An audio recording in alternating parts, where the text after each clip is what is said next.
अरे यार क्या बनेगा मेरा। नौकरी की तलाश में कब तक ऐसे फिरता रहूँगा। आज फिर खाली हाथ घर जाना पड़ेगा। कुछ भी नहीं यार, बस ऐसे ही। हाँ। और शंकर भाई क्या हाल क्या है? हाल है किधर फिर रहे हो? राजू? परेशान किधर? लगते हो। बस राजू यार, नौकरी की तलाश में। भाई पाकिस्तान में नौकरी मिलना बहुत ही मुश्किल है और 2023 में तो मिलना नामुमकिन है भाईजान। मेरा मशवरा मानो, मैं खुद पाकिस्तान की बेरोज़गारी की वजह से बाहर का वीज़ा लगवा रहा हूँ। अगर आपको ठीक लगता है तो मैं आपको अपने ट्रैवल एजेंट के पास ले चलता हूँ। कितना खर्चा आएगा वीज़ा लगवाने का? परेशान ना, वो आपको सारा कुछ खुद बता देंगे। चलो मेरे साथ। चलो।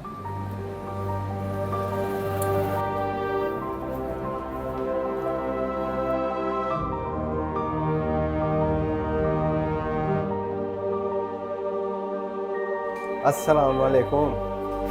जी वालेकुम सलाम। आइए आइए, बैठिए, प्लीज बैठे बैठे भाई। जी बताएं, क्या आपकी मदद कर सकता हूँ? शाहजी भाई ये मेरे दोस्त हैं, अच्छा, महल्लेदार हैं, तो और इनको भी बाहर का वीज़ा लगवाना है जैसे मेरा लगा। जबरदस्त। आपका वीज़ा प्रोसेस में है, इंशाल्लाह कुछ दिन में आ जाएगा। हाँ जी, बातें शायद चलती रहेंगी। बताएं क्या खाएं पिएंगे, चाय मंगवाऊँ या पानी मंगवाऊँ आपके लिए? बेटा 2 गिलास पानी लेके आओ, मेहमान आए, ठंडा पानी लेके आओ।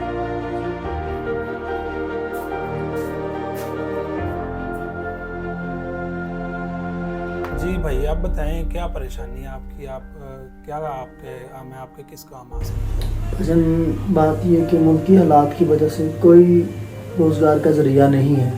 जी तो बिल्कुल। मुझे जब भाई ने बताया था कि आप वीज़ा लगवा रहे हैं बाहर का, ये भी तो तुम भी चलो साथ। मैं आपका भी बात करवाता हूँ भाई की नाम। हाँ जी बिल्कुल, इनका वीज़ा मैंने ही प्रोसेस करवाया है। तो ये भी यहाँ पे बेरोज़गार ही थे, तो इनको मैं यूरोप का वीज़ा दिलवा रहा हूँ डन बेस के ऊपर। तो रेट शेट तो आपको इन्होंने बता दिए होंगे सारे। आपकी क्वालिफ़िकेशन क्या है? आप किस फील्ड में जाना चाह रहे हैं? क्वालिफिकेशन मेरी मैट्रिक मुझे अच्छा ठीक है, और मुझे किसी भी काम में आप भेज दें। आपको वहाँ पे फार्म वर्कर का वीज़ा मिल सकता है।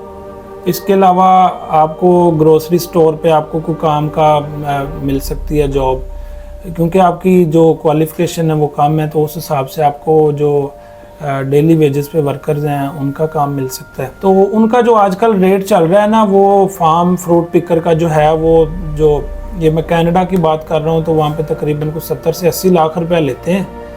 तो इंशाल्लाह आपको डन बेस पे ऊपर हम वीज़ा देंगे।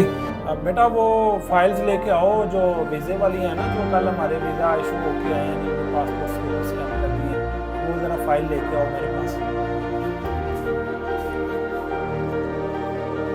ये देखें जी, ये हमारे कुछ क्लाइंट्स हैं, उनके हमने वीज़ा जो है प्रोसेस करवाए हुए हैं, ये आप देख सकते हैं। मेरे पास तो 80 लाख रुपया नहीं है, ठीक है। मेरे पास है 7-8 लाख रुपया। भाई 7-8 लाख रुपए में आजकल क्या आता है? आप यूरोप जाने की बात कर रहे हो, कनाडा जाने की बात कर रहे हो। 7-8 लाख रुपए का तो आपका टिकट ही बन जाना है वन साइडेड वीज़ा। आप इससे ज़्यादा पैसे मैं नहीं कर सकता। मैं गरीब आदमी हूँ, मेरे पास इतने पैसे होते तो मैं बाहर क्यों जाता। चलें, मैं आप जिस भाई के रेफरेंस से आए हैं उनको देखते हुए आपको कुछ डिस्काउंट कर देता हूँ। आप 50-1 लाख रुपया कर लें तो इंशाल्लाह आपका वीज़ा प्रोसेस करवा देंगे। मैं भजन, मेरा घर है, मैं उसको बेच के वो भी 8-10 लाख रुपए का मेरा घर बिकेगा, तो मैं आपको पैसे और दे सकता हूँ। इससे ज़्यादा मेरे पास पैसे नहीं हैं। कुल सासा मेरा एक घर ही तो है, उसको भी मैं बेच दूँगा। देखें 40-50 लाख से कम तो नहीं होगा, लेकिन मैं आपके लिए एक और अच्छी अपॉर्चुनिटी आपको मैं पुर्तगाल का वीज़ा दिलवा देता हूँ। वो आपको मैं 30 लाख रुपए में सिर्फ इस भाई की वजह से आपको दे दूँगा, तो वो आप कर लें। वो भी भजन यूरोप ही है? जी बिल्कुल, यूरोप ही है, यूरोप की कंट्री है और वहाँ पे यूरो चलता है, शेंजन कंट्री है, वहाँ पे उसका वीज़ा दिलवा देता हूँ मैं आपको। 30 लाख रुपए में अगर आप लेना चाह रहे हैं तो मेरे पास एक वीज़ा अवेलेबल है, वो मैं आपको दिलवा देता हूँ। मैं भजन आपको 12 लाख रुपए से ऊपर पैसे नहीं दे सकता। नहीं भाई देखें, इतने में नहीं होता, मैंने पहले भी बताया आपको। चलें, फिर भी अगर आप इतने मजबूर हैं तो आप इस तरह कर लें। चलो फाइनल, फुल एंड फाइनल आपको 20 लाख रुपए का लगा देंगे। भजन, मेरा घर ही 10 लाख रुपए का है, 8 से 10 लाख रुपए का। मैंने ऊपर से पैसे किसी से पकड़ के आपको देने हैं। 12 लाख रुपए में दे सकता, उससे ज़्यादा मैं नहीं दे सकता। और ये आप मुझे गारंटी देंगे मुझे वीज़ा कितनी जल्दी मूव आएगा? इंशाल्लाह आपको जल्दी लगवा देंगे। तो बहरहाल आप पैसों का बंदोबस्त करें, इतने में नहीं होगा, 20 लाख रुपए से कम नहीं होगा। इससे ज़्यादा पैसे मैं बंदोबस्त नहीं कर सकता। एक्शन। यार ये बड़े दिनों बाद बंदा हाथ लगा है, तो ये ना हो कि 20 लाख के चक्कर में मैं 12 लाख से भी हाथ धो बैठूं। इससे बेहतर है 12 लाख में इससे डन कर ही लेता हूँ। ठीक है, अच्छा चलें, आप इस तरह करें, मैं आपको 12 लाख में लगवा देता हूँ। आप 12 लाख का मुझे बंदोबस्त कर दें। अगर आपके पास कैश है तो कैश दे दें, मैं इंशाल्लाह एक आधे महीने में आपको वीज़ा लगवा दूँगा। आपकी फाइल वगैरह तैयार करवा के वो सारा करवाता हूँ। मैं आपको अपना चेक दे देता हूँ। हाँ चेक दे दें, मेरे नाम का चेक आप फिल कर दें मुझे।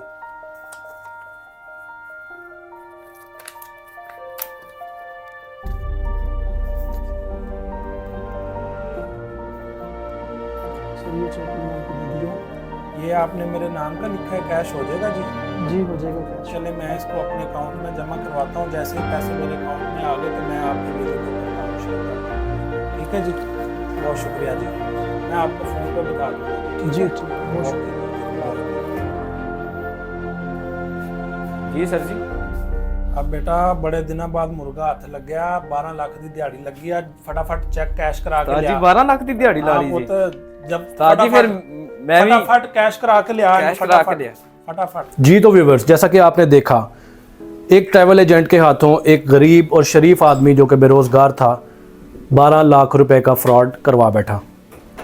आप पढ़े लिखे हैं, नौकरी नहीं मिल रही, कोई बात नहीं, बेरोज़गारी है, अगर तंगी है तो अगर आप पढ़े लिखे हैं तो ख़ुद गूगल करें, सर्च करें और देखें कौन सा मुल्क किस तरह का वीज़ा आपकी काबिलियत के मुताबिक दे रहा है। आप अगर कनाडा जाना चाहते हैं तो कनाडा की वेबसाइट अवेलेबल है, गूगल करें, गूगल पे सर्च करें और मैं आपको नीचे लिंक में भी दिखा रहा हूँ कि आप उसका लिंक पे क्लिक करें। क्लिक करके आप कनाडा की वेबसाइट में खुद जॉब अप्लाई कर सकते हैं। ऐसे एजेंट्स के पास डन बेसिस पर वीज़ा नहीं होता। ये बेटर पाकिस्तान के प्लेटफॉर्म से आपको बता रहा हूँ आगाही के लिए। कोई वीज़ा नहीं होता डन बेस पे, अप्लाई करते हैं, लग गया वेल एंड गुड, ना लगा, और ऐसे नौसरबाज fraud agent, travel agent market में बहुत सारे बैठे हैं जिनसे शरीफ शहरी पाकिस्तानी लुट रहे हैं। खुदारा अपना ख्याल करें, अपना मेहनत से कमाया हुआ कीमती पैसा ऐसे नौसरबाजों के हाथों में मत दें। पाकिस्तान जिंदाबाद।